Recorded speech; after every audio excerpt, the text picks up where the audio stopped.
নেহালের বেহাল cinema. Hello friends, welcome to my channel. তো কিছুদিন আগে অনুরাগ কাশ্যপের মতো একজন বাংলায় এসেছিলেন এবং বাংলা সিনেমাকে খুব সুন্দর একটা বিশেষণ দিয়েছিলেন, সেটা হচ্ছে ঘাটিয়া।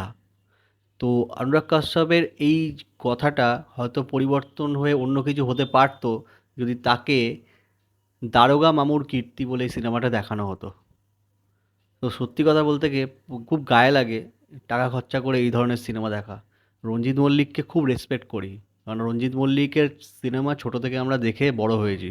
এত দারুণ দারুণ সিনেমা উপহার দিয়ে এসছে, এত সুন্দর তার প্রেজেন্স, মানে আজও টিভিতে দিলে আমরা চোখ ফেরাতে পারি না। এত ভালো ভালো সিনেমা আছে। আর তিনি কোনোদিনও আঁতেলধর্মী সিনেমাগুলো কখনো প্রেফার করেনি বা করেনি। তিনি যা করেছে, লাইট হার্টেড সিনেমা করেছে, কমেডি হতে পারে, বাড়ির বড় ছেলে, পারিবারিক সিনেমা, যে কোনো অ্যাকশন সিনেমা, যে কোনো সিনেমা করেছে, কিন্তু সাধারণ মানুষকে মাথায় রেখেই করেছে। তাই এত বয়স হয়ে গেছে লোকটার, ৮০ বছর হয়তো তার বয়স এখন। তিনি যে সিনেমাগুলো এখন বানান, সেগুলো কিন্তু কোনো আঁতেলধর্মী সিনেমা নয়।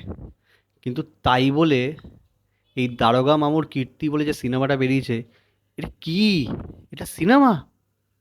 আজকের দিনে যখন আমরা দাঁড়িয়ে বলি যে নতুন ডাইরেক্টরদের চান্স দিতে হবে, সুযোগ দিতে হবে, ভালো অ্যাক্টর আনতে হবে, সেখানে যদি এই ধরনের সিনেমা দর্শক দেখে, তাহলে লোকে কেন যাবে সিনেমা দেখতে?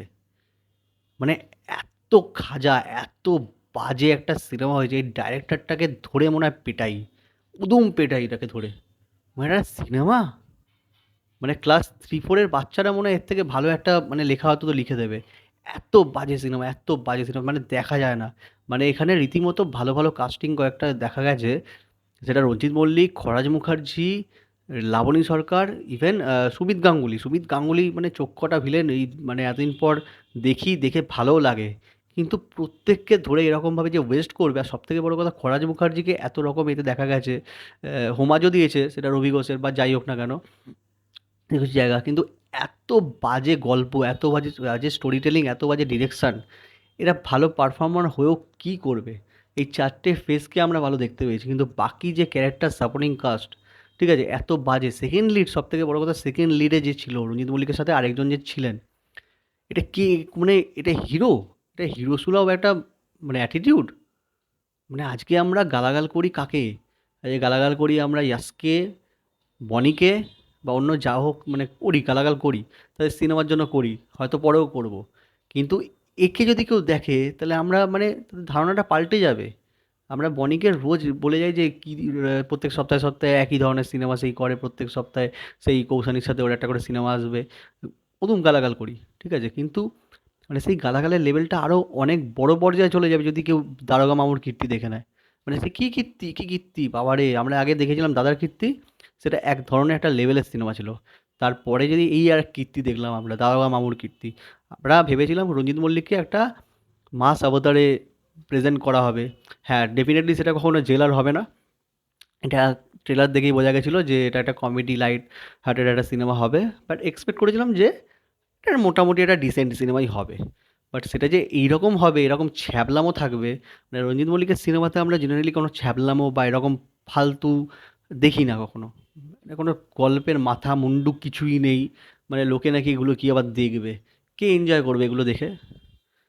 মানে বেল্টম্যান, বেল্টম্যান, বেল্টম্যান সব সিনেমাতেই তার এই একই জিনিস।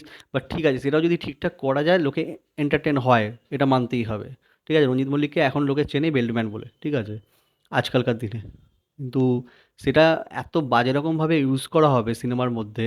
আর আবার মানে দুঃসাহস কি কাকে বলে, দুঃসাহস কাকে বলে? নেহালের বেহাল ছবি করার পরে সে আবার দুঃসাহস দেখায় যে এর আবার টু বি কন্টিনিউ, এবার পার্ট টুও আসবে।